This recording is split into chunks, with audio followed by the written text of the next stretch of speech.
This is our public hearing, or public meeting for November 20th, 2008. Roll call, Mr. Clerk.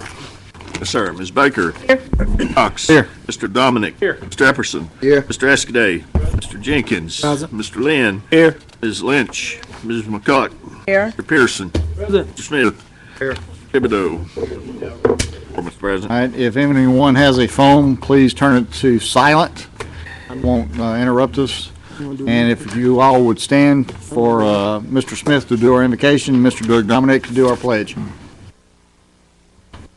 Heavenly Father, we come to you today praising your name for the free country we live in, Father, and for all that you do for us and all that you will do for us. Father, we pray especially now for our President-elect Obama. Give our leaders the wisdom that they need from national down to state. These are difficult times, Father. We must rest in the knowledge that you're still in control. Bless and guide us today, Father, and direct us. In Christ's name I pray. I'll turn and face flag and repeat after me. Pledge allegiance to the flag of the United States of America, and to the republic for which it stands, one nation, under God, indivisible, with liberty and justice for all.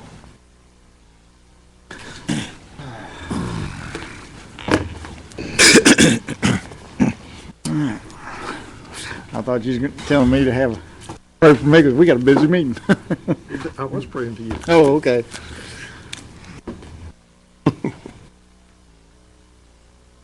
Thanks, sir. All righty. Everybody bear with us. Okay. Adopt the minutes, regular meeting held on November 6, 2008. Motion? So moved. Second. Moved by Commissioner Escaday, second by Commissioner Pearson. Any questions on this?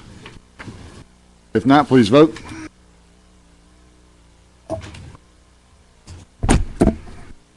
And that passes. Special resolutions, Mr. Spears. I have none, sir. Thanks, sir. Communiques and reports. So there's none today from the administration, sir. Let the record show and mark the calendar.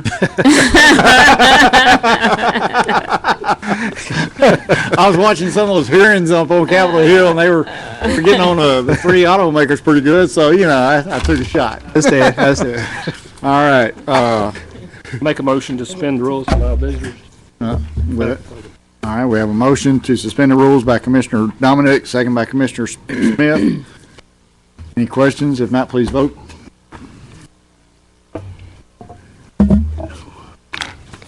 And that passes. We have quite a few cards here today. Before I start calling them up, and I've put them in order as far as each organization, is that each speaker has 5 minutes. If you get done before your 5 minutes is up, that's great. If not, you got a full 5 minutes. So, first one up is Jamie Landry or Don Sheehy. Or Don Shea, I'm sorry, for the Downtown Development Authority. If you would, please come up. Yes, ma'am. Miss Tracy Spencer is on the agenda, so would we not allow her to come up? She has to pick up her child, so could we not allow her to come up at this time? We could. Please wait just 1 second. Ms. Tracy Spencer? And before she speaks, Mr. President, is this going to be the public hearing on the budget? No. Is this not a part of No. that? Now, this is just to suspend the rules, let visitors speak. They're gonna speak on the budget. They need to speak. Okay, now wait a minute. Ms. That's Tracy, what I want to make sure. we're suspending the rules for visitors. They can speak about anything they want to. There's some folks here, excuse me, there are some folks here that I think signed a card that want to speak for the budget, yeah.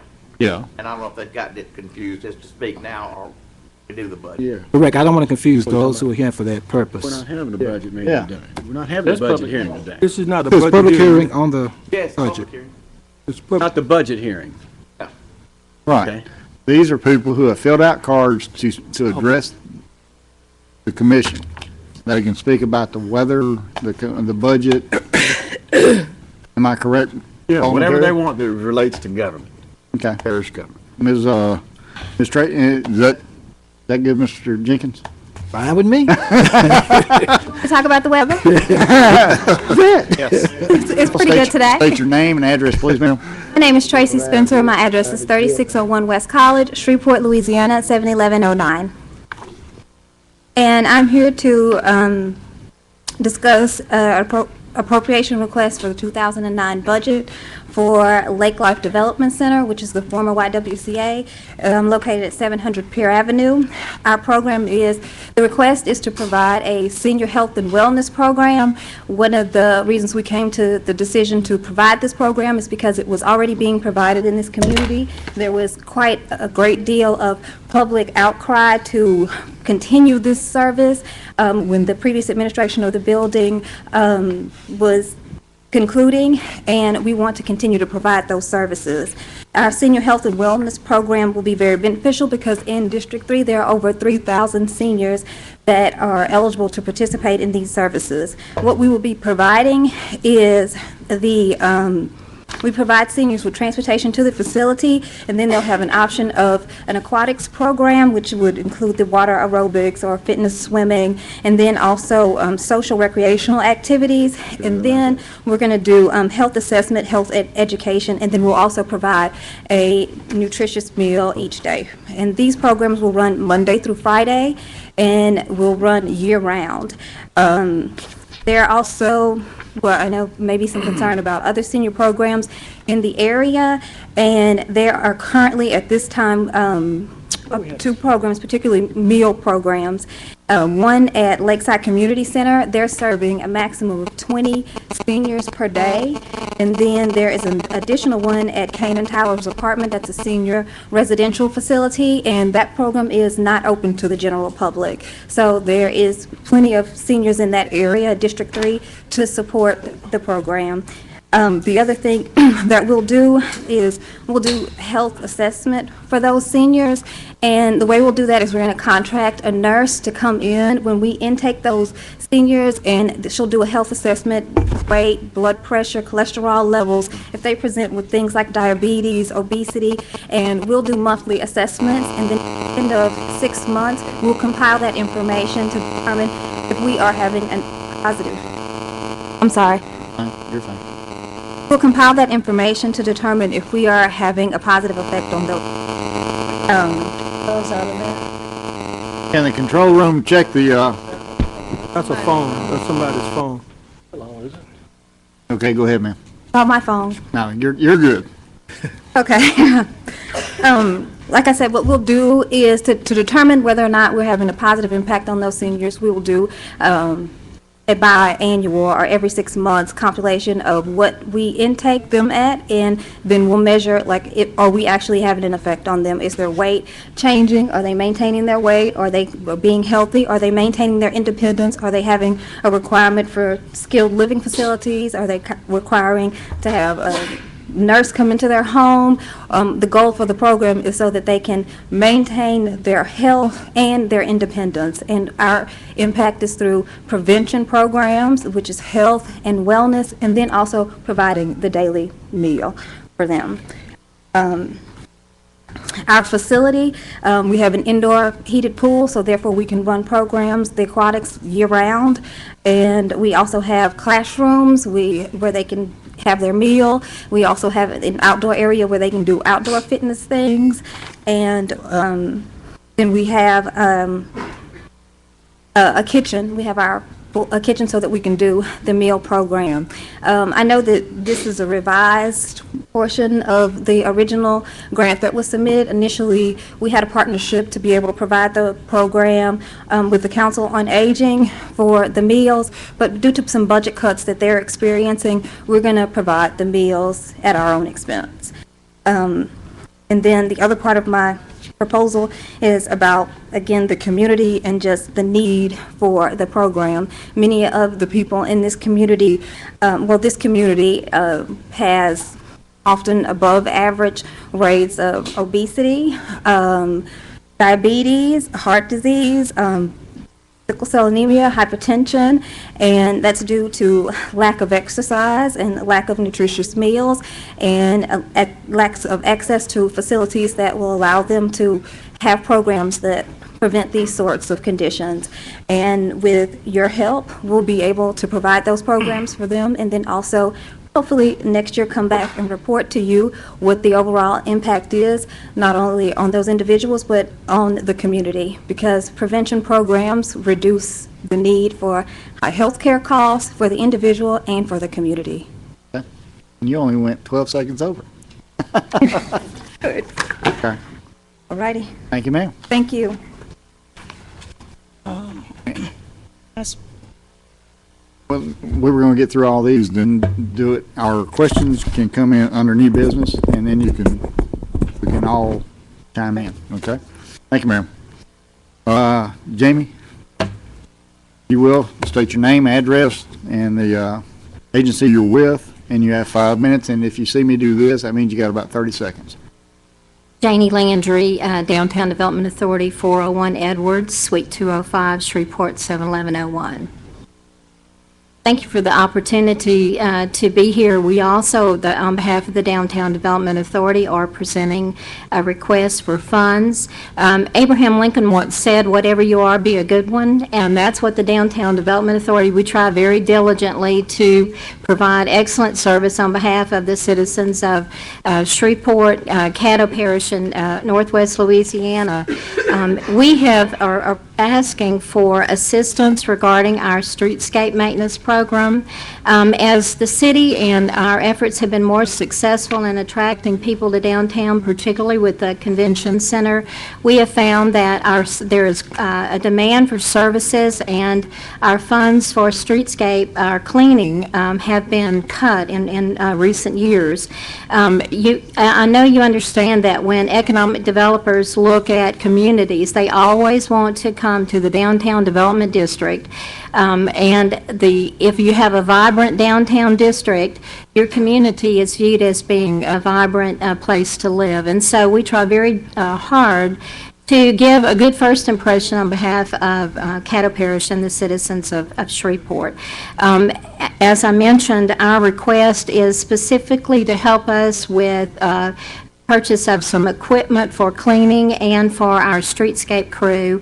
We spend about a little more than a third of our budget for cleaning in the downtown district, and Caddo Parish and the city, certainly you are exempt, but you are a significant property owner in downtown, and we certainly appreciate. In the past 1 year, we requested some funds from Caddo Parish, and you graciously gave us those funds, and this is just our second time to request funds in that amount. We are requesting $20,000.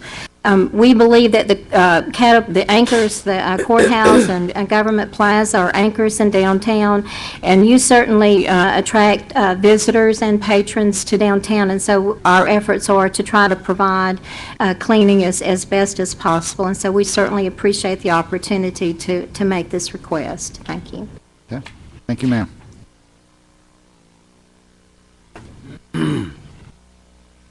Did Don want to say anything, or? Up there. Okay. All right. He's not here today. We'll head on. Next one is Ken Latin from the Cyport. And state your name, address, organization, and you're ready. Ken Latin, Cyport, Louisiana Science Center, 820 Clyde Fenn Parkway, Shreveport, 71101. First, let me start off by thanking the Commission for your support for the past several years. And you may ask why your support is so important. Let me just share a few things with you. First of all, the first Tuesday of each month is considered your day. When people call and they ask us, when can we come to Cyport? We don't have a lot of resources. My child would love to come and really enjoy lifelong learning. What day can we come? I can't afford it. I'm a single parent, but I would love for my children to come and experience lifelong learning. We tell them you can come the first day of the month, first Tuesday of every month, and you can enjoy Cyport because the Caddo Parish Commission has made that possible. We get calls every day from school teachers who say, Ken, my children I teach love Cyport. I want them to enjoy all the things that Shreveport has to offer. But I don't have any parents who can afford to sponsor my children to come to Cyport. I don't have those kind of parents. I teach in a low-income area. I teach where most of the students are from single homes.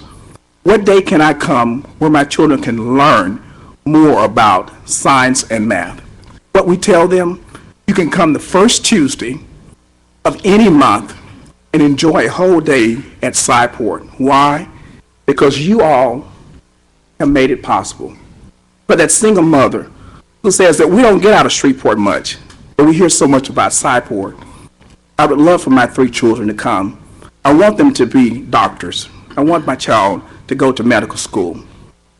But because you have made that possible, we're asking that you would maintain that funding. At Sci-Port, we believe that everyone has an opportunity to learn. We're not a school, and we don't claim to be a school, but we're an extension of what is taught in the classroom every day. So when those teachers come to Sci-Port, they say to us, can we have a program that will help my children or spark that interest that we've been trying to teach in the classroom, where my students will be able to learn and grasp what we're trying to teach them. And because of what you have done in the past, it has made it possible that Sci-Port is not just for a certain segment of the population or a certain segment of people, or you have to have a certain income, but those who are income challenged, or those who don't have the ability to pay, can say, I know one day of the month that we can come and we can enjoy what Shreveport has to offer through Sci-Port.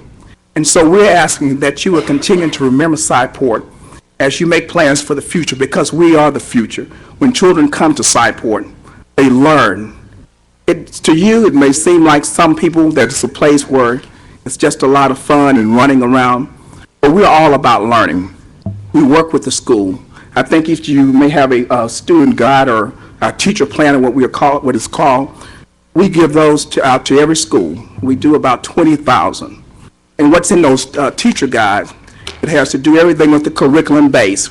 So when they come to Sci-Port, they're not just coming, running around and having fun, although we are about fun and entertainment, but we are about education. It makes us feel good when a child who would not be able to come unless they can come on that particular day that you all sponsor. And they come and they smile and they laugh, and the teacher says, they finally got it. They were finally able to come to Sci-Port, and you all did a program that really sparked that interest, and you made it so exciting. They couldn't get that in the classroom setting, but you helped them to really learn what we were trying to teach them in the classroom. So again, we say we appreciate what you've done in the past, and we hope that you always keep us in the forefront, because we're about making the community better. Thank you all so very much. Thank you, sir. Next up, Ms. Louise Burton. If you would, please come up. State your name, address, and foundation. Louise Burton, James Burton Foundation, 714 Elvis Presley Avenue, Shreveport, Louisiana, 71107. And that's really hard to follow, I just have to tell you. But we have a wonderful foundation, too, for children. And we're asking for a donation to help us so we can proceed with this and keep this active. We have 1,800 guitars now in the Caddo Parish schools. We're so excited. But what we're really excited about is the stories we hear back from parents, from teachers, and principals, that not only are the children learning to play guitar and learning to play a musical instrument, the self-esteem it's given them is incredible. And because they have to concentrate and learn to read, that's one of our requirements, and they have to maintain a C average. So you're talking about children who didn't care if they were in school, didn't want to be there. We brought them out of the computers, we brought them out of the streets, and now these children are maintaining C averages. Their grades have gone up in reading because they've learned to concentrate through learning to read music. So it's even far excelled than what I even dreamed. I just wanted to give a child a chance to be creative and to release the stress in their life through playing an instrument. But it's really succeeded that. And if you could go and call some of these principals, here we have, I just put this together briefly here, some of the schools we've been to. I'm telling you, these children hug you and just won't let loose of you. They're so appreciative. of just a guitar. It's just mind-boggling. This is, one of the teachers sent this to us, and we wanted you to read. This is just one teacher out of many, many, many that send us these every day. And this is the list of schools here in Caddo Parish that we're servicing now. But we'll service any school. All they have to do is call the school board, and we'll be there for them. They have to request it from the school board, and we'll be there. Just last week, I mean, we have calls all the time. I can't even tell you, from all around the world. And we have presently purchased over 3,500 guitars, and they're going all over the United States, not just here, but, you know, this is our home, and this is where we started, and we're very concerned about Shreveport and Caddo Parish, that whatever their needs are, we're there to give it to them. But Rutherford House called us a few weeks back and said they really want to start a program like this for these young men. And they're like 16 to 19, and they're just one step away from being in prison, and we don't want them going there. And I'm going to tell you, James and I went there last week and gave them guitars, and they're going to be learning to read music. They're going to have concerts there, and in 30 minutes, not one child uttered a word. They were just spellbound. And they were so gracious and so kind and so polite that you would have a hard time believing these people, these children, have a problem in life. And I think their problem is that they need attention, and it needs to be guided in something that makes them feel good about themselves. And so that's what our program is, just one little thing we do. We're going to Cara House and giving programs. We'll be giving a program in guitars to them when they are ready. We've already presented some guitars to them, but when they're finished and they're ready, we're there for them. But without your donation, we can't be ready. We need to have the funds to have equipment and have the needs that they need available to them. So if you could see to donate $10,000 to the James Burton Foundation, we would really appreciate it.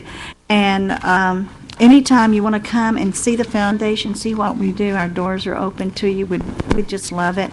I also included a little program. This is how we raise money too. This is the last concert we did. But like I say, Caddo Parish, this is our home. This is where our heart is first, and we have to take care of our own here. Thank you so much. Thank you, ma'am. All right, our next one is Valerie Gunn. Valerie?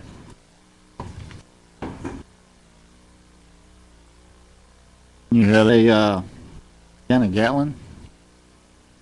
Okay. State your name, address, and the organization. You got 5 minutes. Valerie Jamison Gunn, Multicultural Center of the South, 401 Texas Street, Shreveport, Louisiana, 71101. First of all, thank you so much for this opportunity to speak with you. And on behalf of the Board of Directors and the staff of the Multicultural Center, we would like to thank you for your previous support in the Multicultural Center of the South. We are the only multicultural center in the state of Louisiana. And I would like for you guys to think about this investment that you would make to the students of Caddo Parish. $2.34 per student, $2.34 for teachers and their materials, and $2.34 per student for a bus ride to the Multicultural Center of the South. I would like to share with you some information that during the 2007 legislative session, legislation was passed to restore music and arts and education in all Louisiana public schools.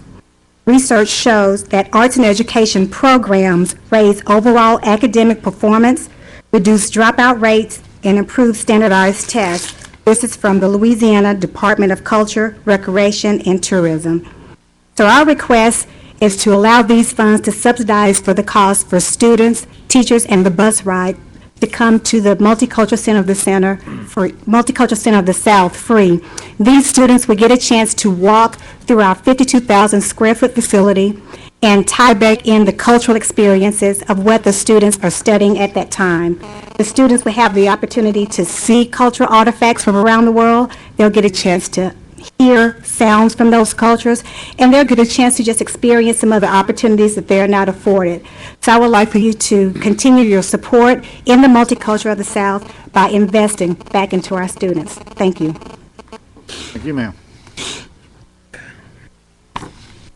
Okay, our next one is Cassandra Callaway or Galloway? Callaway. You're close to a G.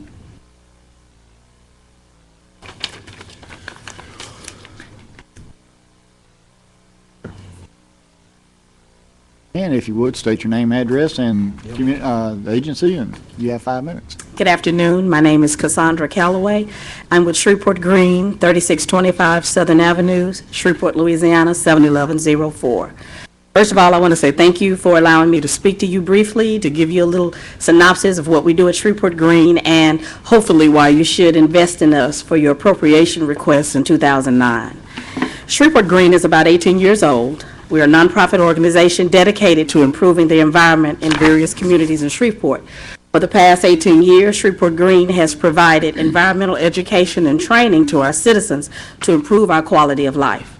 Where the neighborhood program was formed in 1993 to answer the call that Mayor Hazel Beard had, which was to halt the deterioration of our inner city neighborhoods. We started out with 3 neighborhoods. Now we make impact on about 40. As your neighborhood and education program coordinator, I work with neighborhood organizations to improve their quality of life. And we believe in empowering citizens and improving their communities from the inside out. The reason I'm here today, we want to expand those services to Caddo Parish, rural areas. I can't tell you how many phone calls we get a week from citizens living in Ida, Vivian, Keithville, Greenwood, wanting our services. Unfortunately, we just don't have the funding. We have the heart, we have the desire, but we don't have the funding. We want to provide neighborhood organization and development to citizens in these rural areas who also want the benefits of our inner city neighborhoods, which is train them on how to, from the grassroots level, on how to improve their communities, how to make where they live better, cleaner, and more attractive. We come from the premise of the broken window theory that if you don't fix the small things, then you'll really suffer for the larger things. We want to work in these areas and work with the citizens who want to improve their quality of life. We want to make them cleaner. We want less litter. We want more trees, more plants. We are the only agency in Shreveport that provides home maintenance training to first-time home buyers.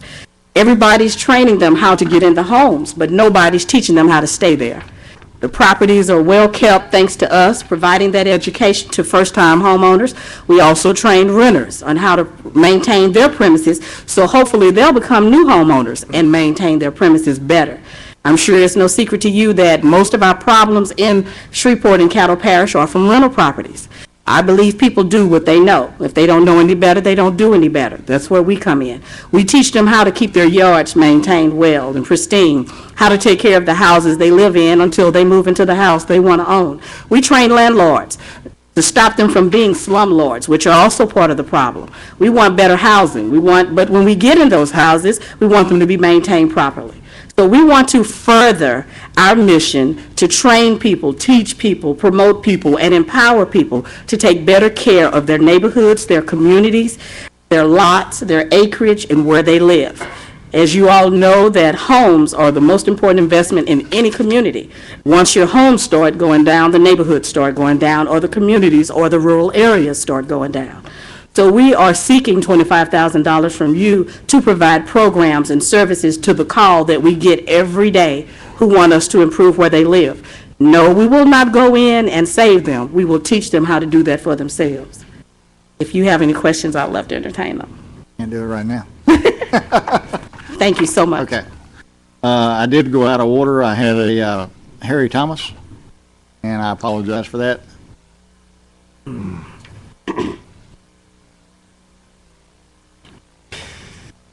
You will state your name, address, agency, and you have 5 minutes, sir. Harry Thomas, 41 Texas, Shreveport, Louisiana, 71101, representing the Multicultural Tourism Commission. Mr. President, commission members, I got a call a few days ago from a meeting planner from Rochester, New York, wanting to host his family reunion in Shreveport, Caddo Parish, in the year 2009, and it's going to bring about, it's going to be about 200 people altogether. They're going to book 50, 60 rooms. They're going to be here for about a week-long activities. They're going to spend a lot of money. I said that to say that the Multicultural Tourism Commission is partners with the Shreveport Bossier and Tourist Bureau to increase the number of visitors and tourists to this area. And that $25,000 request that our organization is asking for the fiscal year 09 is going to, if approved, and we so hope that y'all would consider that, would help us in operations and to continue on what we do on a day-to-day basis. We proud and excited about the projects and programs and services that we provide. We have several ongoing projects, so I'll speak of just a couple because we anticipate they're going to be major tourist attractions to this area. And let me just interject this right quick. I hope that y'all receive the printed materials that we send y'all throughout, or we try to send throughout the year. I'll say that, and then I'm going to go back to where I'm at. Let me hurry. Well, one of them, the projects that we have is that we're going to restore the old CC Lieutenant Governor C.C. Antoine House as a museum and learning arts center. We anticipate this will be a major tourist attraction for visitors to this city, and it's part of what we call tourism infrastructure, if you will. Another is the Antoine, continue with the Governor Antoine, who made many contributions and had great accomplishments in this parish as both as a state senator and as lieutenant governor when he and his family lived in the Allendale area. That house still stands, one we're working on, but the other one is what we're doing. Antoine has to do with the his burial site at Bethel Baptist Church in West Caddo is the monument that we hope to do a gateway sort of thing with his monument where he's buried out there at that church cemetery. So there's some other stuff that we're doing, projects that we're doing. I won't belabor, but I will say too, as the others have done, we do appreciate your support, and it is on the behalf of the tourism board and its volunteers and staff that we thank y'all for the support that you have provided to us, and we hope that you will continue to consider what we are doing. Lastly, I would say that perhaps there may be others, but the commission is the only organization that provides scholarships to students who seek careers in the hotel and hospitality, travel and hospitality industry, and who promise us, although this is not a requirement, that they will bring the knowledge that they learn that they will serve in management, and we'll keep them in Shreveport and in Caddo Parish. So we provide scholarships, another thing. Okay, you're about out of time, so let's wrap it up. We thank you for your support. Thank you, sir. Thank you, sir. Ms. Simone from the Providence House.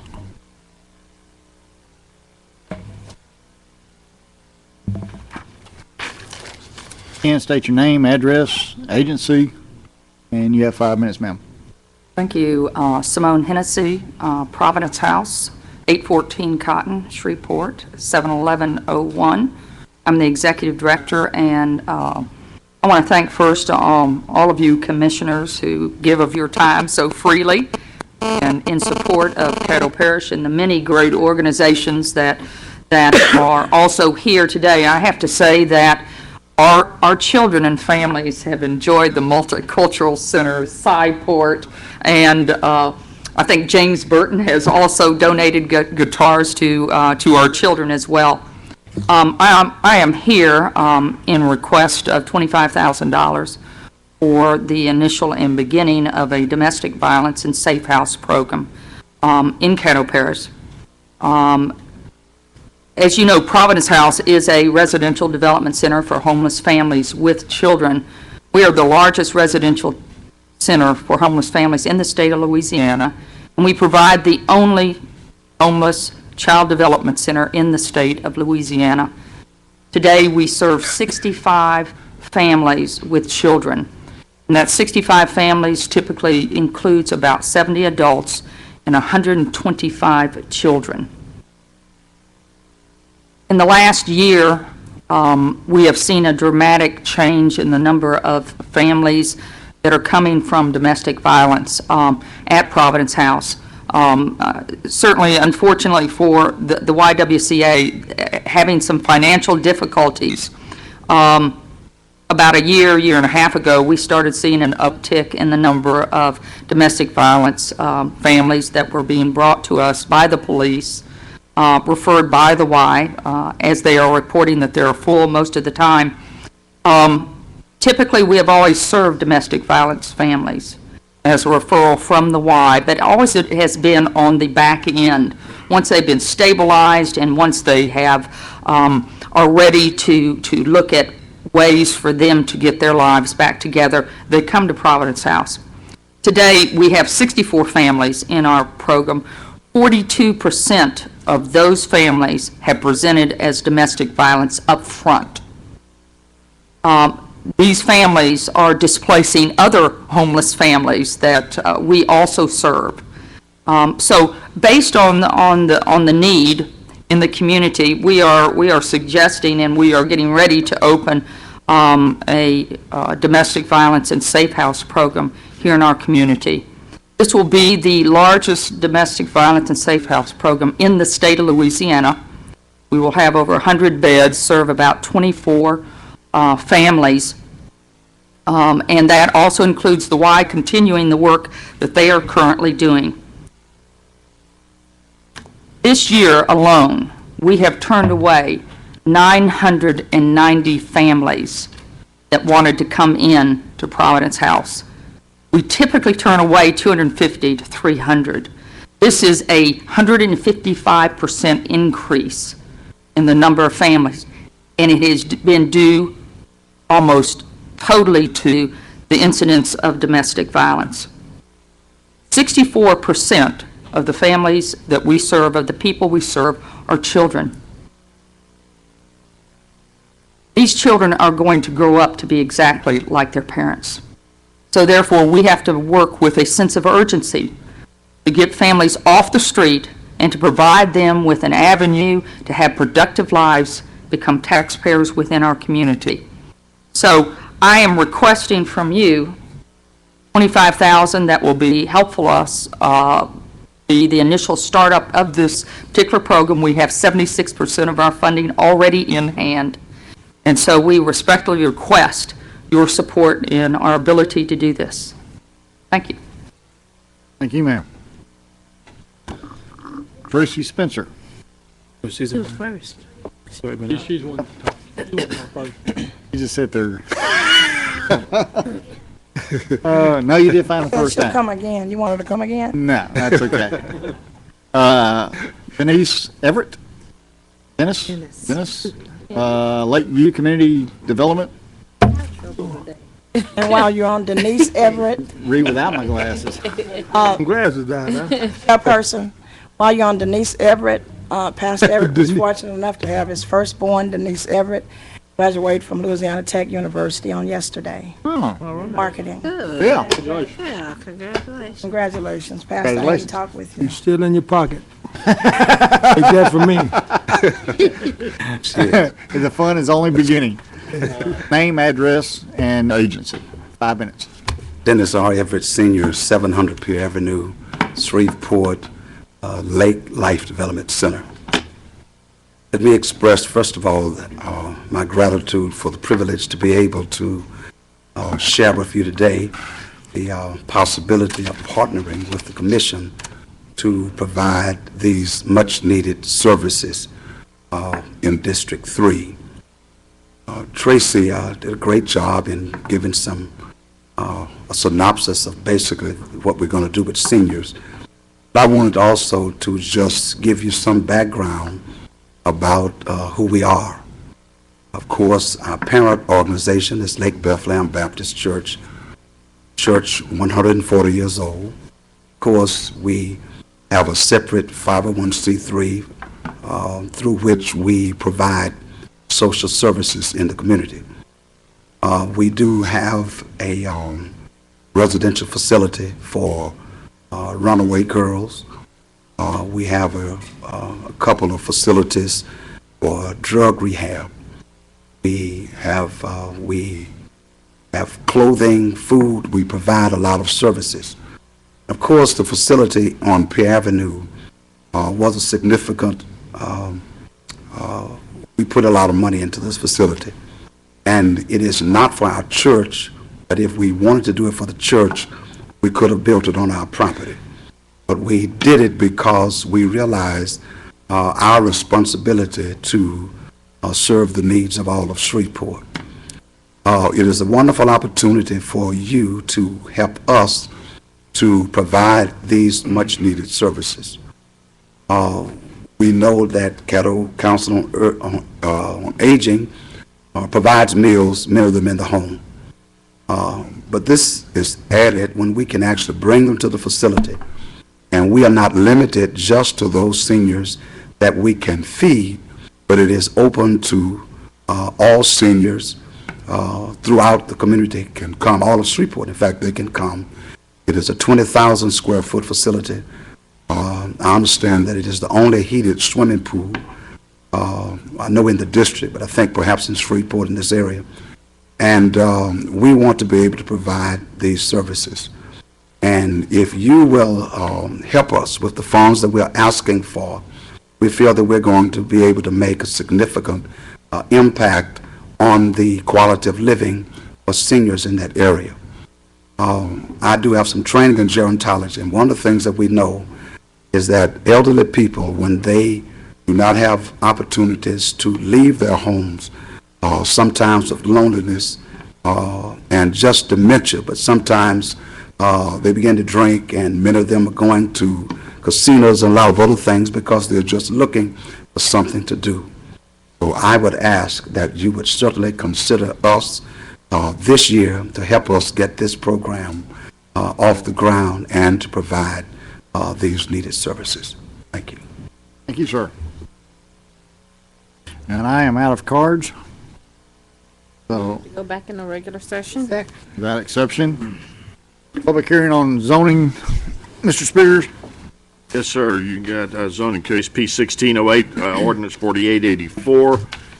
Commercial construction and developments. The applicant requesting rezone property in 5800 block of North Market to B2 neighborhood business for proposed parking or other uses. Is anyone here to speak on behalf of this? Anyone here to speak against this? Mr. Spears? That's all the zoning ordinances. Next, we have a public hearing on just regular ordinances. First one being ordinance 4845, enacts rules governing business transactions within the parish. Anyone here to speak on behalf of this? Anyone here to speak against this? Mr. Spears? Next is ordinance 4846, declare certain adjudicated properties to be surplus and authorize the sale of the parish's tax interest therein. Anyone here to speak for this? Is anyone here to speak against this? Mr. Spears? That's all of the public hearing on ordinances. We return to the zoning ordinance we read earlier, commercial construction and development, for final passage. Have a motion? Move. Second. Been moved by Commissioner Epperson, second by Commissioner Baker. Any questions? If not, please vote.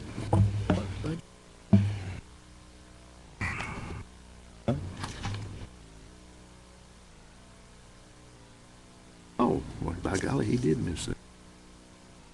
What did we miss?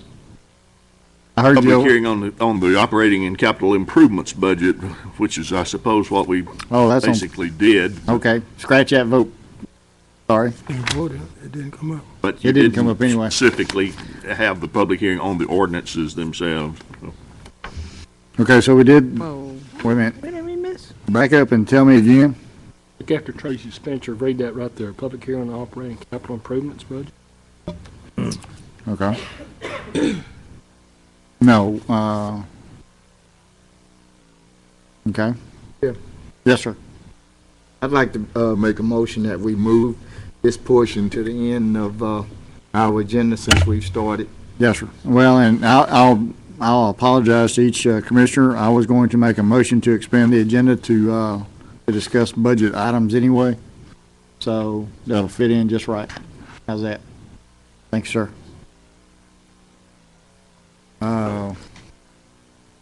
Okay, so that takes us back to zoning case P16. Yes, sir. Mr. Epperson had moved. Second. Ms. Baker had seconded. Any questions? If not, please vote. Yes, ma'am? Commissioner Thibodeau's name is, You just covered it. I was going to ask you about the public hearing, Yes, sir. Okay, so we're okay. okay.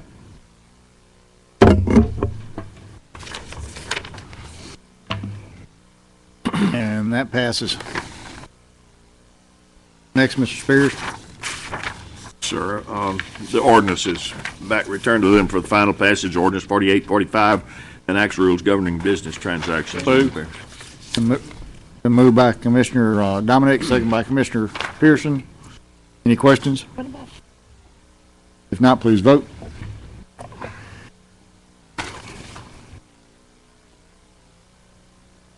And that passes. Ordinance 4846 authorizes adjudicated property sale. Move, Mr. Chair. Second. Been moved by Commissioner Epperson, second by Commissioner Lynn. Any questions? If not, please vote.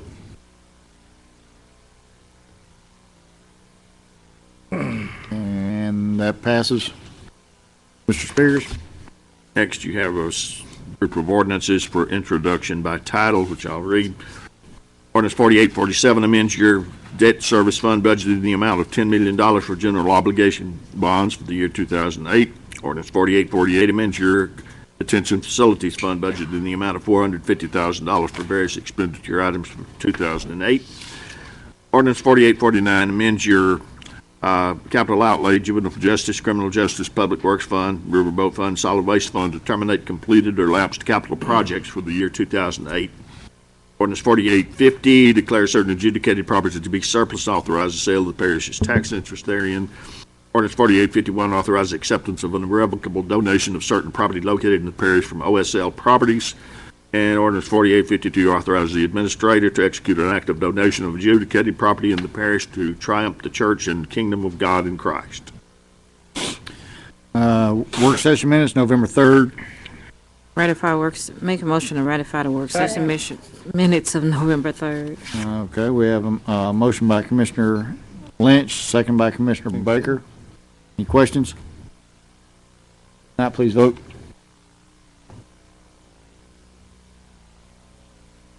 That passes. Resolutions? Well, you also have your November 17th. Make a motion to approve the we work have session them? minutes of November 17th. Sorry, I didn't realize we had them. Been moved by Commissioner Dominic, second by Commissioner Pearson. For work session minutes of November 17th. Any questions? If not, please vote. Right there, Jerry. And that passes. Resolutions? Yes, sir, you have Resolution 35 and a pro se verbal canvassing returns and declaring the results of the special election held in the parish on Tuesday, November So 4th. moved. Second. Been moved by Commissioner Lynch, second by Commissioner Lynn. Any questions? If not, please vote.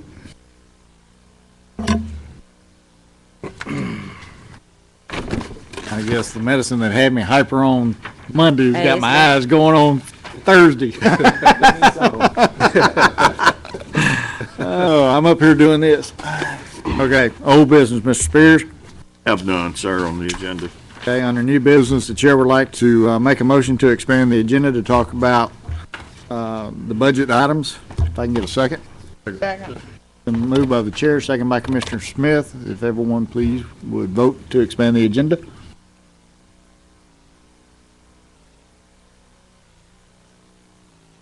Where you been? I guess just the whole budget. No, this is just. Mr. Smith? Mr. Escudero? I was waiting. Hold up. All right, and that passes. Basically, with the budget coming up, I just wanted a open dialogue, certain issues that commissioners may have on their mind. We really don't get a chance to get together and talk about certain issues that might be pending. And I thought today would be a good day to do that since we had other people come before us. And any comments, any questions, it's open. I would ask that the administration kind of like sit back, and if anyone has a question for either the administration or thereof, address the administration at that time. The floor is open. Yes, sir. No, we are not making motions, deciding anything. This is an open discussion. I checked with Mr. Groves on this a couple weeks ago to do this, and basically, this was the best time to do it. Still agreed? Our legal counsel? Thank you, sir. Up first, I have Mr. Jenkins, Ms. McCullough, and Mr. Dominic. Mr. Jenkins? Thank you, Mr. President. I want to, first of all, salute those persons, those organizations, excuse me, that came down today. I feel like we heard some very compelling information about the work that these various organizations do in our community. I have always been an advocate of the idea that if we're going to reach the needs and really meet the needs of people in the community, it's going to have to be a partnership between government and neighborhood organizations and nonprofit organizations so that we can really address the needs of people who live in our community. And we heard some very compelling information about the work that these organizations are doing. I remember when I first came to this commission, I was appalled by what I felt was a very paltry sum of money that was going to these organizations to try to meet the needs of people in our community. You know, I'm convinced that our elderly people have earned the right for us to show them some concern about their health and about their safety. I'm convinced that our neighborhood organizations need to be encouraged to continue to look out for one another as neighbors, to clean up our neighborhoods, and to basically take our neighborhoods back. I'm convinced that youngsters who are involved in academics and art, they don't have time to steal and deal. And we all have to do our part. So I want to commend all of the organizations that came down today. I think there's something very special about the human element when you come and really discuss with your elected officials, your representatives, about what you're doing out there and the need to have taxpayer dollars come back into the community in a way that will be responsible and in a way that will be accountable. And so I just want to commend you for the work that you're doing. I think you're doing a great job out there. I want you to know you have a friend in this commissioner who is committed to wanting to see these organizations continue to work and continue to grow. I don't know what the outcome is going to be on some of the requests that you made down here, But I do believe that every member of this commission share with me the idea and the need to make sure that these things that you are concerned about are brought to our attention as elected officials, because we need to be concerned about them too. And you need to do your part also to keep us accountable to you for what we're doing with taxpayer dollars and making sure that it's coming back into our communities to help you. Also, Mr. President, I don't know what the pledge of this body is going to be, but I know some of these people here today would like to know in some concrete way that we're going to take a look at it. As chairman of the Ways and Means Committee, I'll be more than happy to convene another session of the Ways and Means Committee to take a look at it, to see what, if anything, can be done. But I do feel like if they came down here today, they ought to not leave without some indication from us that we're going to take a look at this situation and when we're going to take a look at this situation. So hopefully before you leave today, you'll get some indication on that, and we'll take a good look at it. There was some information I brought up during the retreat that I had some concerns about. I know that our parish administrator has said to me that he has some of that information. I apologize. You have tried to get me to come down several days, but besides being a commissioner, I'm also a lawyer, and that's how I really make my living. I do my service down here. So I apologize for not getting with you before this meeting, but, I will make it a point to get with you so we can go over that information. With those comments, I thank you, Mr. President. Thank you, sir. Ms. McCullough. Yes, to this administration and commission body in regards to the Lake Community Project, I just made a few notes for your information. Up to date, I've talked with the majority of you concerning the rationale and funding of this much-needed project. I will attempt once again to contact the remainder of you I haven't spoken to regarding your support prior to the budget's adoption December 19th. On November 5th, I personally spoke with Ms. Roundtree with Council on Aging here at this very site regarding the agreed partnership with this project, and clearly understood that she highly supported it and felt it was much needed in order to accommodate a portion of the underserved population, especially the elderly, youth, and families within this community. Ms. Roundtree placed emphasis on certain pieces of equipment that was no longer being utilized and expressed how well it would benefit the elderly. Based on the statistics presented today in regards to the underserved population in this community, it is evident there's a need for an additional facility. Since I've served on this body for the past 8 years, I've never received for my district more than $5,000 for my district from this particular fund, mainly because there were no requests. However, I always encourage associations in my district to seek a 501(c)(3). It appears we are exceeding the norm of $500,000 to $1 million due to the loss of funding to some agencies by the city. Just know that District 2 hasn't requested for the past 7 years funding, nor are we guilty of abusing any funds distributed in the past. On December 19th, I will be asking to amend the budget for the funding of $25,000 of this project presented, and again, I ask each and every one of you for your support on December 19th. Thank you. Thank you, ma'am. Mr. Dominic? I had two questions, and the first one, I guess, was answered with Mr. Grubb, and the second question, I guess, goes to Eric or Woody, whoever can answer. In our budget, when I was looking at it, and kind of a two-part question, how much is our lobbyists, do we know, that's going to be paid, or how much is budgeted for our federal and state lobbyists, and where is that allocated in the budget? It's allocated in the general fund, and it's a little over 50,000. Where do you know particularly what section that would be under? I can find the page for you. And it's what, a little over 50,000? So it's 4,000 Yes. a month. 50,000? 50,000 per both. year. And that's for both? No, sir. That's for the federal lobbyists. Okay.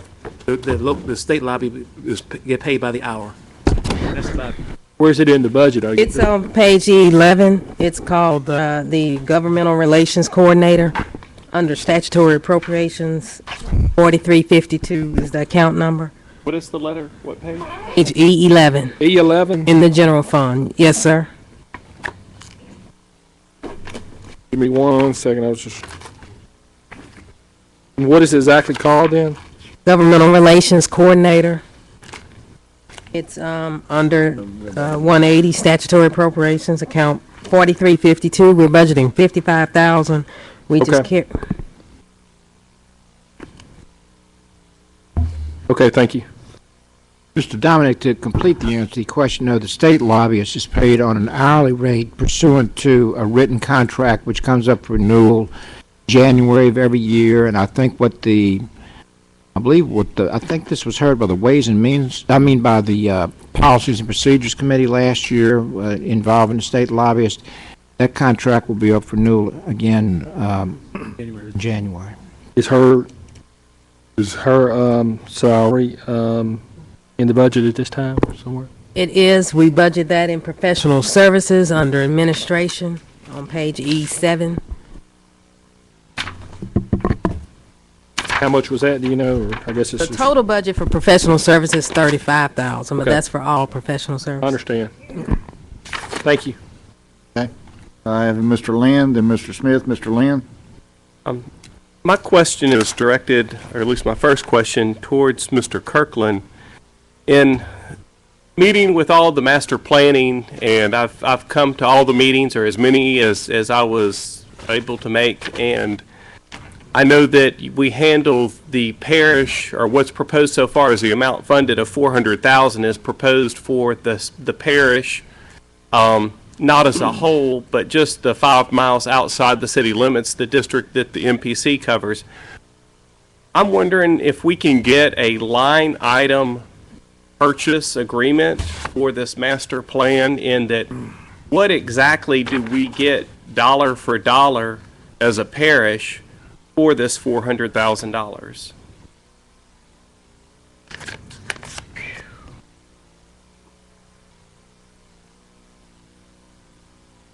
Well, you get a plan, and since you've been there, yesterday you heard, what, 5 presenters? Yes. Each one talked about what master planning is, and essentially that's what you'll get, is what the objectives are, what the citizens want, how you deal with sprawl, how you deal with drainage, how you deal with infrastructure needs, water, sewer, and the parish has got those issues coming at us right up to here. As most of you know, between the city, of course, has a city water system, and it has a city sewer system. The parish doesn't have those things, nor necessarily should they have them. But because of growth, and we've been having, fortunately, some good growth out in the parish, but a lot of issues come because of those. And some of those issues are who's going to pay for some of the cost in the future. You have expanding road systems. I think you may know, I know some of these commissioners know, you have water drainage issues out in the parish within that planning area that really are in dire need of improvement to sustain any further development, much less what's there already. So you will address, hopefully, where you want to grow, how you want to grow, what are the issues. There are many affordable housing issues. If you don't know about that, ask Rose McCullough. She can tell you, and other commissioners, I guarantee you, Jim Smith, David Cox. And where those affordable housing issues are, typically are things like mobile homes. When, and Matthew, you don't have that in your district, but if you do, and that's primarily out in this rural area between the 5 mile limit and the city, I think, John, you've run into that some. Almost every one of you has run into some form or another, but the bottom line is you can't tell people they can't have a house. And if mobile homes are all they can afford, that's it. And you've got to have a provision for those sort of things. It's called affordable housing only because it's lower cost, and you've got to decide how and when and where you deal with those types of housing needs in the area. Mr. Kirkland, the parish has done the initial presentation with Water Municipal. Would we be able to delegate to the master planning group that we would want them to do GIS, so for instance, the piping and the locations, and working with that type of municipal? Would we be able to have signed a task that we could give them along those lines? As long as we know, as long as we know up front, and as you know, a consultant was selected yesterday, we will, within the next 2 or 3 weeks, negotiate a contract with that lead consultant we need to know all of the components or scope of work that we expect them to do. GIS on its own is a major expense topic, not only the planning for one. We've already got a GIS system implemented of sorts. It's not the full-blown, but with this parish and the city have been working on for probably 15 years now. In fact, MPC was the one who promoted the formation of that GIS system. And COG unit, Northwest Louisiana Council of Governments, is the one who's the center point for that. Caddo Parish Tax Assessor, Caddo Parish, City of Shreveport, roads, streets, all of these folks are contributing portions to that GIS system. Now, GIS systems aren't just to look at a pretty map. Now, I suspect you may know this. I don't know where you are on the system about GIS systems, but Caddo Parish has got some good folks working in GIS system. But the main use of GIS systems is facilities management and other structures and improvements you've got within your planning jurisdiction and your legal jurisdiction. And what you do is you put all that data into those systems. Will we be able to come with you with a list of requests of what the parish wants for this money? Well, certainly, but we need it pretty quickly. In fact, we probably should have had it before now. If you had some special requests outside what the normal scope of work is for master planning work. Okay. And it's like you had some questions I think you were going to ask the board yesterday, and of course, not having those, we're kind of in the dark about maybe some special interest areas, but we're approaching a point now where we've got to sign a contract, and of course, we'll have to try to cost out any special requests that we receive at this point. But our job is to serve you and the citizens, and we will do our very best to accommodate whatever requests we get. We can't, though, a month from now, all of a sudden tell the consultant and the teams that are being put together that, well, hell, guys, here's some new requests we want you to look at. So, I'm finished with that question. However, the next one doesn't concern Mr. Kirkland. Do any of y'all have any questions concerning the budget or anything for Mr. Kirkland? No. Thank you, sir. Well, I wanted to ask a question in regards to, I Ms. Rose? was asking, Ms. Rose, yes, is it, just I in mean, I'm relation not- to what he just said. okay, Just go ahead, ask. real quick. I'm piggybacking on Lynn. Okay. You're off. I was just consulting with Commissioner Jenkins in regards to, there are no committees formed whereby we would have some input in regards to what Commissioner Lynn is talking about. I would love to be a part of that committee when you meet to designate certain jobs or certain sites, to be addressed. Will we have the opportunity, or will you select will certain commissioners be selected to partake in this? I'm not sure, Commissioner, you guys you need to have told us way before now. When I say affordable housing, Commissioner, I'm talking about the big picture of how do you deal with that. Economic development, what are the types as of far as things? drawing the lines that Lynn is speaking of, Commissioner. Specific, and say we want you to give us some recommendations on GIS systems. We need to know that like yesterday. If you want to be specific about where should this cost of housing go, we need to know that. But I'm not certain that I'm understanding what either you or Matthew are really saying. It's here at the last minute before we sign a contract. It's kind of can we ask this consultant or this group to just do whatever we might task them with? And I can tell you now the answer to that's no, because no consultant's going to sign a contract that's open-ended. They will certainly address all the issues that normally go into a master plan work. And I think we've done our best. We will continue to do our best. I think maybe if we get the consultant with the commission, maybe sometime within the next few weeks, we can talk a little more specifically about how we will approach certain areas of concern. And but that will not be the time to say we want you to look at maybe Okay, we have recreational issues on the lake or something. Who was that they selected? Neil? You what? Nielsen was the consultant that was selected on yesterday. Because I'm not sure I'm understanding. Meeting that I attended on yesterday, Now, the MPC selected a consultant, is that Yes. correct? I was there. Ellison Associates. Ellison was it? Right. Will it be possible for them to come before this commission before signing the contract? I mean, Well, in fact, I think Mr. Wilson and I are going to talk with you in a little bit okay. on the lines of maybe the parish-wide planning, but also within the planning area. We could arrange a number of things, but let's say this, if you come up with some new areas that you want to add to the planning work, we're going to have the consultant will have to go back to the drawing boards, look at what the cost will be to do that work, specialized, and then come back to you and tell you what the additional cost will be. Well, I just work with the administration. Mr. Wilson, I'll be just collaborating, communicating with you in the future on that to see where we can go with that. Right. But I think, Ms. McCall, what I've heard you talk about over years past is affordable housing, and that either you didn't want it, or you didn't want mobile homes, or you didn't want this or that or the Didn't other. want cottages. And, well, certainly, we're going to give you recommendations on how to deal with affordable housing. Now, it doesn't mean you'll like it, but we hope you're involved as these meetings occur, and as you hear the citizens say what they want and don't want, and we hope you will attend those meetings and be a part of that decision-making process. So I think you're going to get a lot of areas covered that are probably 90% of what an area that's positioning itself to deal with the future would cover. So, but again, I don't know, Matthew, if that'll be a GIS system.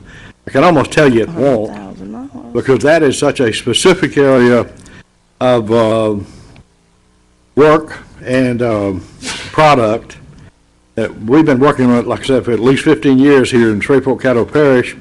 We probably developed a system for the least amount of money that I can know of, and we traveled a lot of cities looking at those before we got started down the path. Some cities, like I'll say Austin, Texas, spent mega millions of dollars developing what we have developed for hundreds of thousands of dollars. Thank you. Anyway, thank you. Wait a minute, Mr. Smith, and then after Mr. Smith, I need to make an adjustment. Mr. Smith? My concern, Mr. Kirkland, is for parish-wide planning. Right. Is that what we're talking about here? Well, that's what I was referring to. Woody and I talked about earlier today, is before we sign a contract, we want to be certain that we have a good, clear understanding of where the commission wants to go with parish-wide planning. As we have approached this work, it has not included parish-wide, and I think you may recall from the last meeting where we discussed this subject, it has never been anticipated we would do that unless you direct us to do that. And if you do, we will also have to go back and look and see what the additional cost for that will be. Let me comment on something you may have read about this morning's paper. Bossier Parish? Yes, sir. You've been reading articles prior to today about Bossier Parish. I'll try to blank out of my mind yesterday's Shreveport Times paper, but regardless. Bossier Parish has been dealing with a lot of growth communities out in the rural areas, and they've been very successful, the little pockets of really expensive, nice housing. They get real uptight, though, those folks do, when a mobile home is proposed, or maybe 2 or 3 or 4, or park maybe proposed to come in close to them. The police chair has been under tremendous pressure we want you to deal with that, just like you probably have felt before in areas that you had no legal resources to be able to deal with it. Charlie Grubb can tell you case after case of, there might have been an alcohol outlet where if the state approved it, didn't do anything about it. Might have been a dirt pit or a landfill. Anyway, Bossier Parish spent $80,000, apparently they are close to that, to get a report to tell them the pros and cons of parish-wide zoning, not planning, zoning. Now zoning, and of course they've come up with some recommendations of a tiered system, and I won't go into that, but the bottom line is, if they decide to go forward with the zoning of areas, they will have to spend approximately another $200,000 writing the ordinances and the laws to make that happen. Now, as far as I know, they wouldn't have spent one dime on planning. Now, guess what? And I'm not saying this derogatory to the Bossier folks, but you start with planning, and then you put laws down to implement the planning. You don't put the zoning down and then plan. That's about as backwards as you can get, and I'm sorry, I don't mean that negatively towards Bossier. It's just, it's not the way you do it. It's far better to go do the planning and then decide if you want to implement the plan or if you want to put the laws down to make that plan happen. And that's the way you go about it. So the planning, Bossier's already spent, just again as an example, about $500,000 plus on the planning side. Now, this is a few years back, and they're still spending money in that area. They may be up close to $800,000 or $900,000 at this point. Now remember, Bossier Parish and City, what are we talking, 60-something thousand? Shreveport, Caddo, you know what the numbers are. We're closer to 300-something thousand people. A whole lot different set of issues in a metropolis that size. But again, I'm not saying critical, just to give you a perspective on kind of what we talk about when we talk bringing in consultants to do planning or zoning or whatever. You guys and folks can decide as you do where you want us to go. Now, I do agree with Woody Wilson. I think he ran on or got elected partly on the fact that he believed in and he knew about planning. I remember him standing here at this podium saying he had planning as part of his background. I think that's probably why you hired him. I was real pleased when he got hired because I thought, here's a guy who can talk our language. But the bottom line is this. You can spend whatever you want. You can spend too much money. That's pretty easy to do. And it's pretty easy for folks to stand up here and tell you, well, give us another $800,000 and we'll give you this or that or the other. There's always another part of the story. And Dominic, you and John, and a lot of you have different opinions about how we proceed. I think parish-wide planning, Jim, is to me an excellent step forward. We've got some great things going on in this parish, and especially north. We know that 49 is going to get completed, but we also know that we've got a lot of obstacles in front of us, not the least of which is that water and sewer and drainage and some of those issues. And controlling growth that makes, one of the main things that zoning controls give you after you plan the community is compatibility, so that offensive things that disturb residential folks, whether it's a plant or a rendering plant like we got up in North Shreveport, or whatever, you deal with those through zoning controls.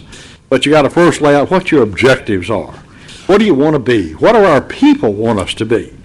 And that's where a lot of the cost in planning is going out and meeting with all of your citizens, all the ones who will come to the table, to help you decide what you really want for yourselves. Because you can take any example in your lives, Matthew, you and your restaurant.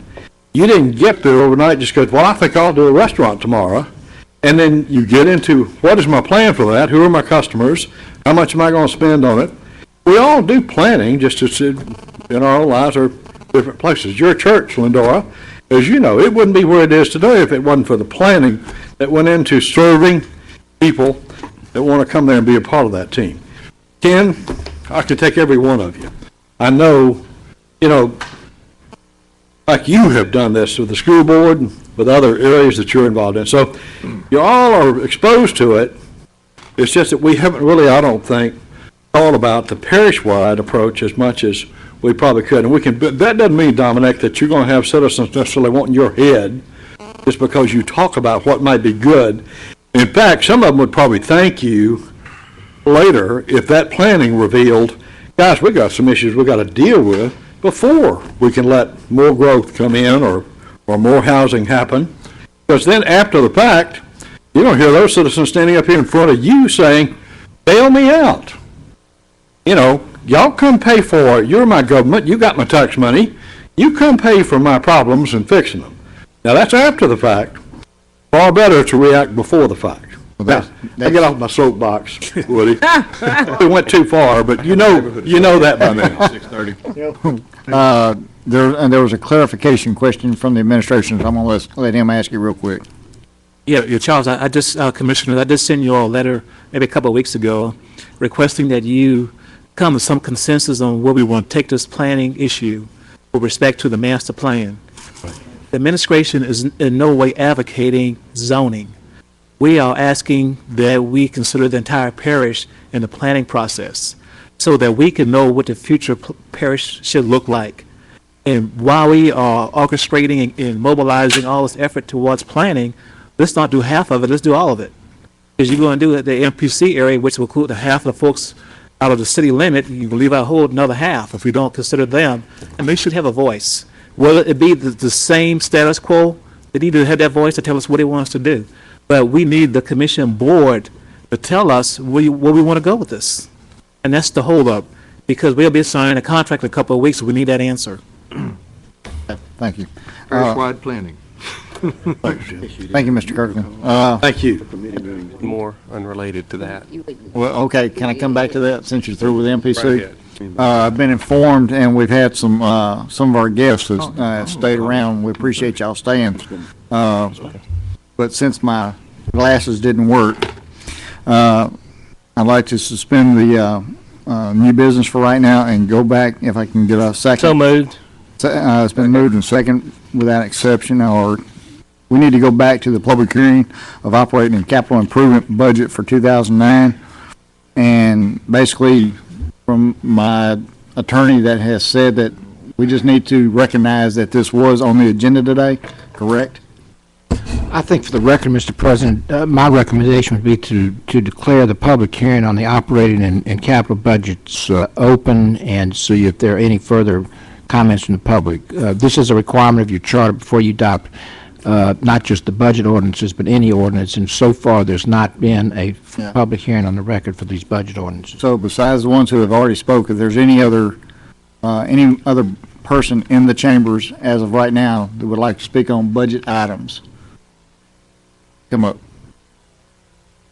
And the comments, Mr., just for a point of clarification, Yes, because I was asking about this earlier, what were the individuals who came up and spoke, was that going to be on the record as a part of the public hearing on the budget? Now, can those comments be made a part of the record on the public hearing on the budget? Yes. What we're doing. Mr. Grubbs? Well, it's just confusing, Commissioner Jenkins, in that these folks were actually speaking pursuant to dropping the cards under the item of your budget traditionally for communications. I mean, clearly, the minutes of this meeting are going to show that these people have spoken on the subject that they came in to speak on. My only concern is that I think that the minutes of this meeting need to actually show that you convened a public hearing on the budget ordinances in order to comply with the charter. I don't know of any legal effect as such of y'all hearing from them under the item on your agenda for communiques rather than the item for public hearings. I just am making my recommendation because the charter requires you to hold a public hearing before you adopt any budget. So I think that's what we're in right now, and I'll take care of all of that. Well, if I can, I would like to make a motion to include the comments made during today's meeting by representatives from Lake Life Development Center, Downtown Development Authority, Sideport, James Burton Foundation, Multicultural Center of the South, Shreveport Green, Multicultural Tourism Commission, and Providence House be made a part of the comments on the public hearing on the budget. Second. And you're exactly right, and that's what I was going to do, and I appreciate your patience. Thank you, Mr. President. Thank you, sir. It's been moved and seconded to add the comments of the agencies who was before us today, a part of the budget hearing. Any questions? If not, please vote. Mr. President, if I may, Yes, sir. I would like to convene a meeting of the Ways and Means Committee to consider these matters that have been brought before us today for December the 1st, 2 p.m. That'll be immediately preceding our work session that particular day. Okay. And I'm sure Ms. Vita will send out that notice as well. We'll cancel the, or Property standards? postpone the property standards in lieu of Commissioner Jenkins' convening of Ways and Means. Thank you, Mr. Pearson. All right. While we're Yes, doing sir. the calendar, while we're doing the calendar, our meeting would be Thursday the 4th, our regular meeting. Is that correct? Correct. That's correct. I'll go ahead now and call a meeting of policies, personnel and procedures for 2 p.m. prior to that meeting, purpose of the annual evaluation of the administrator and the commission clerk. That's on the 4th. Yeah. Okay. Thank you. All right. Okay, so What everything. time, sir? 2 o'clock. 2 o'clock, December the 1st. Before we go back to the new business, I would like to thank everyone who spoke to us today from the different agencies. And if y'all would like to, y'all can. If you want to hang around, you can. And the chair does apologize for the inconvenience. Okay. Make a motion to go back into new business for budget items. So moved. Moved and second by, without exception. Okay, I've got Mr. Thibodeau, Ms. Lynch. Mr. Thibodeau? We're back to discussing the budget, right? Yes. All right. There was a couple of areas that I wanted to throw out to the commission for your consideration, and one was on the pay raise options. There has been talk of a cost of living raise plus merit, and how that percentage would change and differ among the different employees. And there seemed to be a concern, there was with me anyway, that it seemed like the people that are getting hurt the most are the ones on the lower end of the scale right now. So I'm proposing that we consider something such as for those employees who earn under 60,000, that we just give a 6% increase, just a straight 6% increase. And for those from 60 to 75 would be 4%, and then those over 75,000 would be 3%. This way, everybody gets a pretty decent raise, but those folks at the lower end who probably have been hurt more by the high gas prices, and I'm sure we'll see that again. This gives them an opportunity to get a little more money. Also, as has been, I guess, the practice here on the commission for a while, that we've given car allowances, which are supplemental pay, which is, as I understand it and as I look at it, is really nothing more than just a way to give folks extra money instead of just directly reimbursing them for actual mileage. My suggestion would be to the commission to consider taking the car allowances and the supplemental pay that people now receive, put that into their current salaries, and that would just become a part of their salary. Then if it were necessary for them to be reimbursed for travel, whether it be local mileage or whatever, then they could file the necessary forms to be reimbursed for that. I see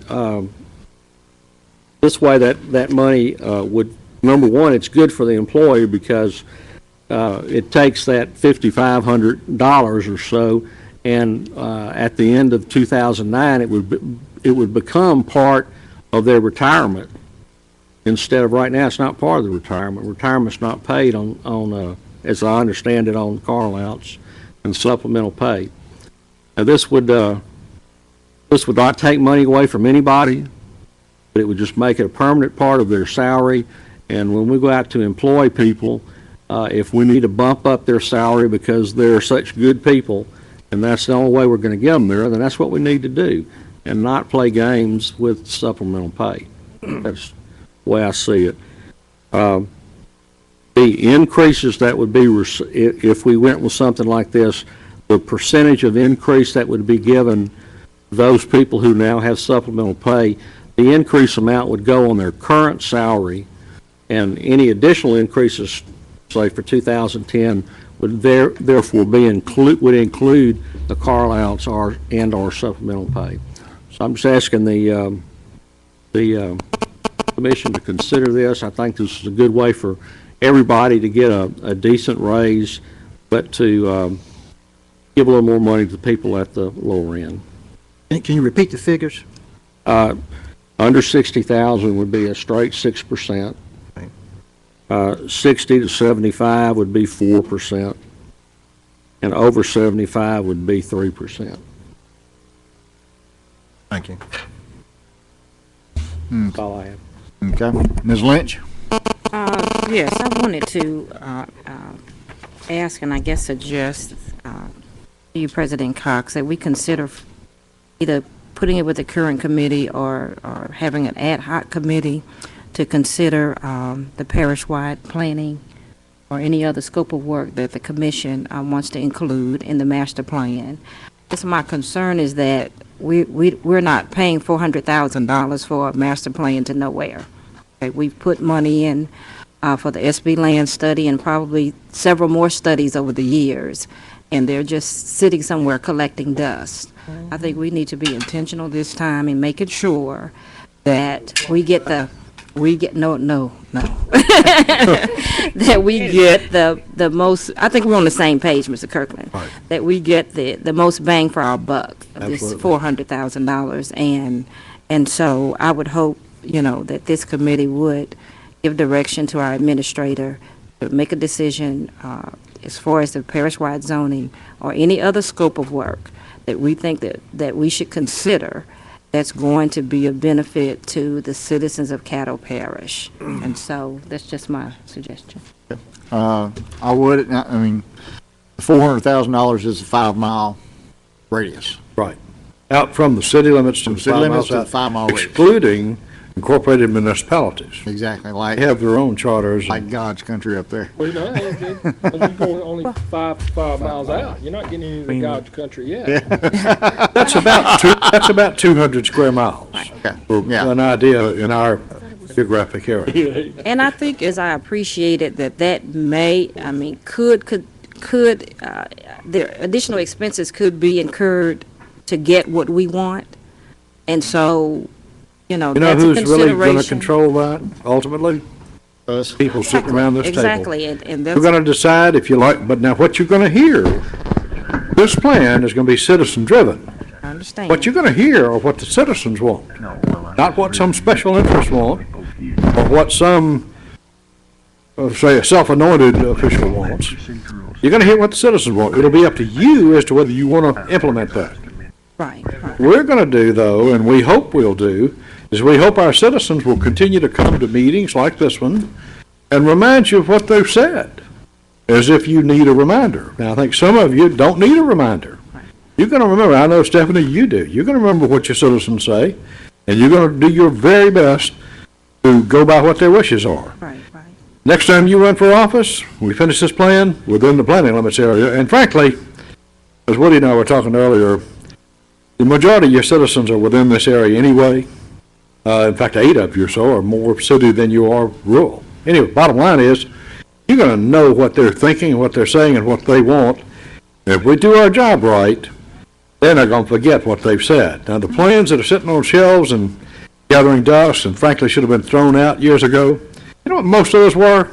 And I really hate it when certain special folks pick them out and say that. Those are projects. They weren't plans, and I'm sorry I'm speaking a little louder, but they weren't plans. They were projects.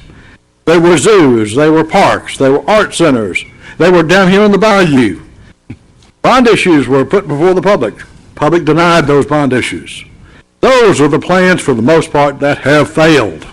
Right, and I'm sorry. I understand that this is going to be community-driven, but on the front end, the taxpayers' money that we're spending should be as comprehensive as possible, so that when we release that company to the public, that the return on their investment is going to be as comprehensive as possible.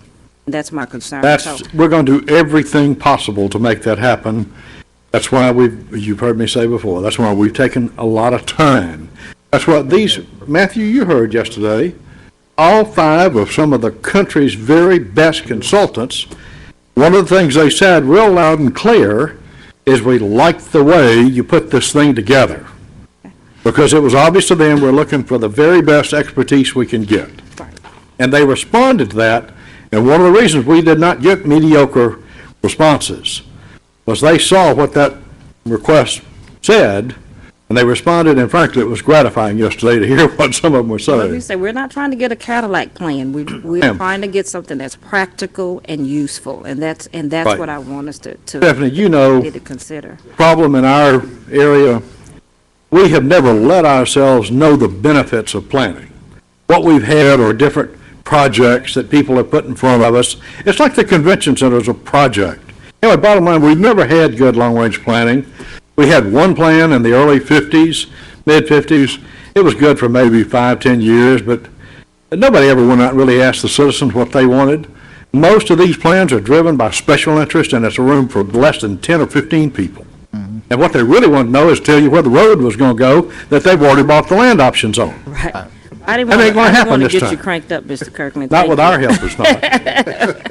Thank you. I had, Mr. Kirkland, you through? I had one other observation. Doesn't have to do with zoning, though. Okay, go ahead. On yesterday, gosh, you talking about your glasses, my memory. I got an opportunity to meet with members of the employee council, and I think the bottom line consensus was that the employees' feedback is that they would prefer an across-the-board raise as opposed to a combination of raise and merit. So, kind of in line with what Commissioner Thibodeau has already stated. Thank you. Okay. Mr. Pearson? I just wanted to, to respond to a couple of things. Probably the first time since I've been a commissioner, all of the agencies that came to speak today were located in my district. Never had that many requests. I've never had that many requests for funding. I mean, you're doing a great job. That means he's made promises. Maybe there'll be some hope Because you want to be reelected. So, I kind of remained as quiet as I possibly can. I think they're all, again, to echo what Commissioner Jenkins said, they're all worthy and they're all doing some real fine work. Maybe at some point we get to ask some questions. I do have a concern that I didn't hear anything from the lake in line with youth participation. It was all about the aged, which is good, but we lost a city facility at Lakeside, a pool, where young people would swim, and because at the time, the city was running the pool at the Allendale Y/Spa at that time. So there isn't a pool on that side of town in the Allendale area for young people to swim in the summer or during the course of the year where they can take swimming lessons. And so I was looking to hear something like that in addition to what we're going to do for those who have the seniors among us, which I am growing rapidly a part of that group. And seem like daily, but I'm sure that there's going to be some programming there for young people as well. I do have, and to jump it a little bit, I think everybody works and deserves some consideration for raises. Now, I've from day one, I think I had concerns about merit. I'm just not a big-time merit man. I just like step increases, and if the parish is doing well, then we put money into salaries and we just raise everybody and go ahead. But since that's what we've been doing, I've learned to just to live with it and deal with it. But I don't like to think that somebody is worth less than somebody else. Now, I think the people who are at the lower rung making the smaller salary, sure, we need to give them as much consideration as we can. But I think the people who direct them and the people who work with them as directors and supervisors, I think they work as well. I think they earn whatever it is we are paying them because their responsibility, is just that great. If we have to support across the board, I don't have a problem. But I would want to do across the board for everybody instead of across the board for some. I mean, 3% is not even the cost of living. Cost of living is 4%. So I don't see why we would give some that high. I mean, 6 is not extremely high either. You can give them 8 that's the cost of living plus up to 4 is on the merit side. But if they are concerned that they would rather have an across the board, that's fine, whatever that number is. But I think that to not give people who supervise others a consideration for raise, then I think that's kind of slapping the face as well. I think they deserve their raise and their increase just like everybody else. Now, there's been time when nobody got anything, and it hadn't been that long ago. Nobody got married, nobody, we weren't able. But every fund is able to take care of that according to our accountant. Every fund is able to take care of their business except, and we've been able to take care of juvenile detention. But I think we ought to consider doing what was requested and give whatever the maximum amount that we can afford for all our employees. I think they're all deserving, and I don't have a problem with raises. I really don't. I think people deserve it, and we ought to be in a position to give it to them. Thank you very much, Mr. President. Thanks, sir. And you're not getting old. He is old. Reminds me. Better. I agree with that too. Oh, Better late than never. Carl and I was headed down south to Leesville, and it reminded me of that movie, Driving Miss Daisy, but I was driving Coach Carl. I like that too. I like that. I had a good time. All right, Mr. Smith. Some of you will recall at our last budget meeting about my comments on capital outlay, where I requested that we consider freezing for 6 months vehicle purchases and heavy equipment. At that time, I expressed to you, as all of us know, about the economy and feel it. Today, oil is $50 a barrel. I never thought we'd see. So I would request that you consider postponing and freezing the vehicle purchases of equipment for at least 6 months. I think we can purchase them at a better price then. I think it's a wise decision if you consider it. Thank you, sir. Thank you, sir. Ms. McCullough. Yes, in regards to Carl getting old and forgetful, in relations to the Lake Community Project, Mr. Pearson, with emphasis on providing programs for the elderly, I did mention that there would be programs for youth and families. I think you just kind of missed it. It's not in this thing. But I'm saying, in talking with them, they will be providing programs for youth and families as well. I think the money is more or less going to be allocated for the elderly. But definitely programs will be provided for youth and families as well. What's peculiar about this particular project, and I think it's a very unique idea, is that although Lake Bethlehem, were the owners of the 501(c)(3), although this is their project within my district, the actual facility is located in Commissioner Pearson's district. So therefore, it's almost crucial that I have his support. So I just wanted to remind you, Mr. Pearson, there will be programs for the youth and families as well. It just wasn't in the RFP. Okay. And in the request. All right. No off Well, I the street. thought that when I came behind them, that I would clarify and include some things that might have been left out. Okay. Thank you, ma'am. Ms. Lynch? No, she didn't mention. Commissioner Pearson got to talking about how much better he was. I almost forgot what I wanted. But you agreed. I wanted to ask Commissioner Thibodeau, the projected total of your proposal, do you have a figure on that, what that would be? It's a little less than what is being proposed now, I'm sure it is. about 150,000 less. Okay. All right, thank you. How much? 150. Mr. Escudade? I just want to comment on Mr. Thibodeau's proposal.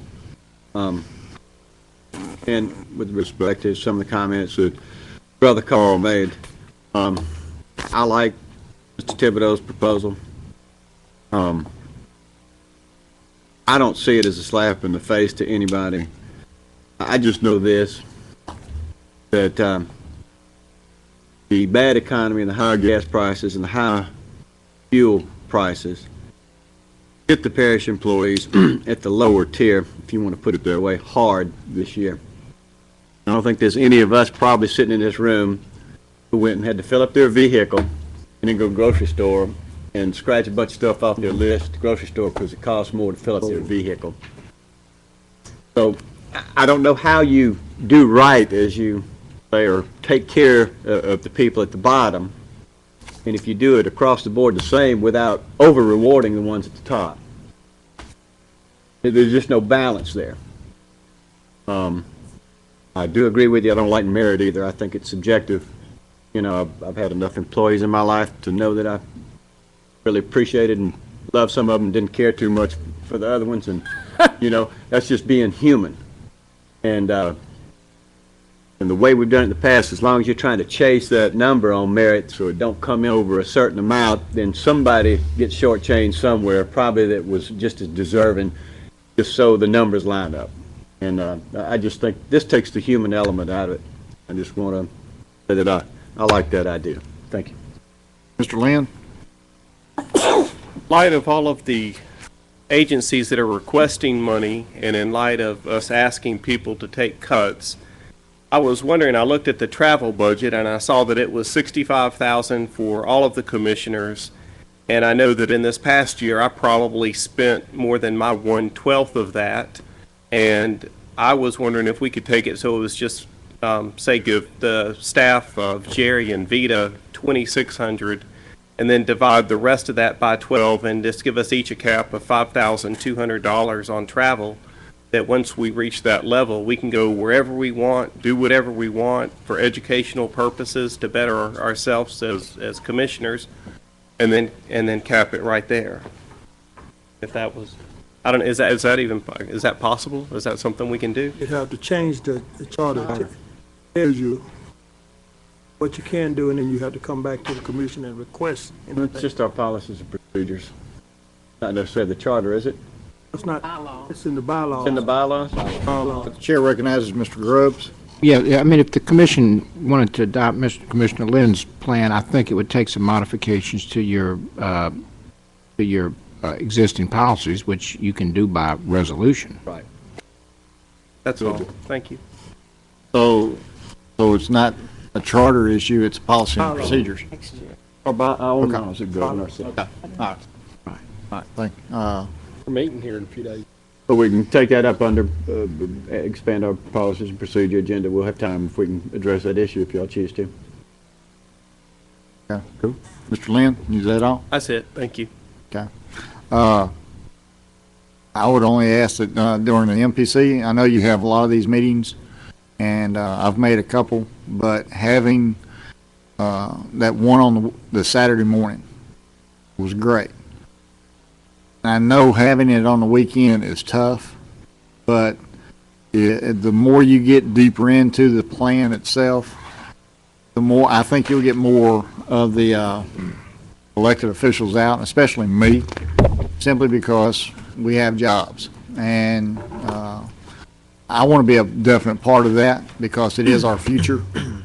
And whether it be just city of Shreveport, 5 miles out, or Parish as a whole, yes, sir, by all means.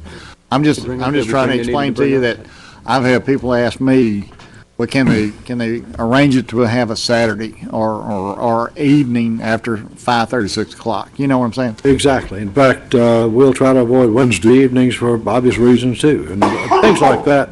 But what we're going to do, especially for you as elected officials, one of the challenges or in charges to the consultant team is to put together not only internet, web-based systems, but we're going to have regular mailings that go to citizens, anybody who wants them, basically telling them everything that's going on. And you guys and you folks are the ones that they're going to be asking questions of. And we're going to do our very best to keep you as up-to-date and informed with this process of where we met, what the people said, and all these things. And certainly we want you to come, but we know you have a life too. And bottom line is, we're going to do our best to, we have said, and we know, I guess it's been my observation, I've been in government maybe too long, 21 years, and most of the time it's a failure to communicate effectively, both to the citizens and citizens to you. You don't make your decision, I don't think, just based on a few complaints you get. You know your citizenry is a lot bigger than that and broader than that. Oh, you only get that when you go out there shaking their hands and talking to them. And Stephanie, I know you and others do that. But the bottom line is us communicating with you so that you can not only respond, and Matthew put the questions up and the, hey, can you guys consider this while you're at this? And some of those will be easy wins and easy things that we can do. But thanks, David, for opening that door, because making certain that we've been working real hard on how we're going to communicate for probably almost 9 months now. Yes, sir. And there is no book you can go by. It just says, a lot of them say go build a website, and a lot of our citizens don't have access to that. Correct. But we know that a lot of this is going to be knocking on doors and walking neighborhoods too. So, and we're going to have a team that looks like our people too. So, Okay. Anyway, Well, we again, appreciate the I'll effort that you put forth. One question I had about the budget is, could somebody from administration explain to me parking fees? I'm playing dumb here because I really never looked at it until it popped out at me. So explain parking fees. Yes, sir. We have to pay down to Bickham Building for the staff that work in that building to park. But we have to? Oh, yes, sir, we have to. I mean, it's in the budget. I mean, we've historically paid for parking, and we now, those employees that still remain in the Bickham building, we're still paying for parking for those. When we were in the Bickham building, we paid for parking for all employees. Parking fees are also those costs that we validate for visitors that come to visit the commission and administration and other departments. All right, because it just kind of stuck out there. Most fund budgets, except for facilities and IS, the parking fees are for the validation. The parking fees and there may be a few others in the other budgets, but most of the departments, since we don't pay for parking in this building and the other employees are not in this building, the parking fees are for the validation. Okay. And the reason why I asked to do this under new business was basically because of the budget is coming up.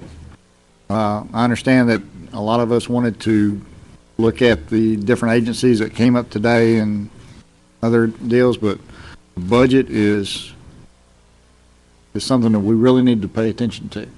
And I know we have some of the old regime, Ken and Carl has been around here, Mr. Parliamentarian. So I was hoping that if you had any hard questions that you wanted to discuss today, they were answered, okay? If we go into the budget meeting, everyone is aware of what we have, what we're looking at, what we need to do next year, whether it be our employees, whether it be purchasing, anything like that. I want it to be a smooth transition when that budget hearing comes up, okay? And that was my reasoning for doing that today. So I hope everybody's questions got answered, or if you do have any more questions, please address it before the meeting comes up. I have Mr. Escadade and Ms. McCullough. Appreciate that. I realize that you were unable to attend last Friday. I think we had a real good question and answer meeting, and That's the first time that we've done it this way, is be able to have meetings to go over details and ask questions. And I think that, for just about anybody that was there, I think everybody has a greater understanding of the budget and how it's put together and where the funds go.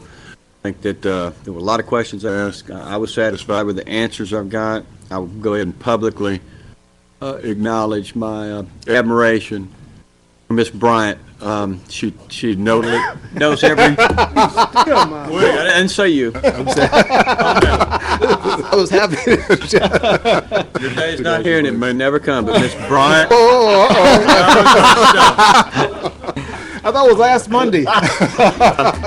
She knows her stuff. She's very familiar with it. I think she's probably like my wife. I think she has total recall. So don't say anything or do anything to her you don't want her to remember.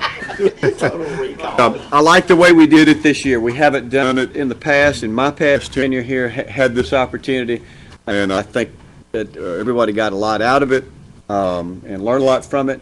Honestly, think I could say in my eighth budget that I think almost everybody read the thing, which is, I think, probably unusual. So I like the process. I appreciate it. I think in the future it'll just get better and better. Thank you. Thank you, sir. Ms. McCullough? Yes, concerning the cyber command monies, and Woody, I know I talked to you on yesterday, and I've spoken with a couple of other commissioners, but the $65,000 and the $150,000 that were allocated for the cyber command, could you kind of explain to me again what's going to happen with those monies? Because I was under the impression or the understanding that there was not going to be a cyber command. So, yes, ma'am, I'll be glad to. Last summer, you all passed a resolution to support the establishment of a doctoral program at LSUS, and you set aside $150,000 to be seed money to start that process, and another $60,000 for a professor chair at Southern University here in Shreveport. And contingent on whether the Air Force decides to place their cyber command headquarters here at Barksdale. Things are still unsettled with that yet. The decision won't come until after the first of the year. We're hearing that they're talking about making a provisional command, a numbered command under the headquarters, which is one echelon lower than the intended headquarters. I think they're talking about 24th Air Force. So it would be a headquarters, but a sub-headquarters unit, and they don't know where they're going to place that at yet. So I think it would be wise just not do anything for the time being until they make a final decision. But your money is still set aside, and if nothing materializes in that venue, it goes right back into that account. okay, thank you. Ms. Lynch? Before I move to adjourn, I also on the budget, I wanted to, I guess, express my admiration and appreciation to the visionary of our new budget process, and that's our chairman of Ways and Means, Mr. Sam Jenkins. This new process that we're undergoing is something that he pushed for when he got here, and thankfully it's worked, and it's worked better, and it's going to be more impactful and I think appreciated by the citizens across Caddo Parish. So thank you, Mr. Jenkins. Thank you, Madam Vice President. You want something, Sam, watch out. Stephanie, when you become president, We get it, too. Chairperson, when Stephanie becomes president, I'd like to serve on that Ways and Means Committee. It's up to the president. All right, anything else? Move to adjourn. You bet. That was an assumption.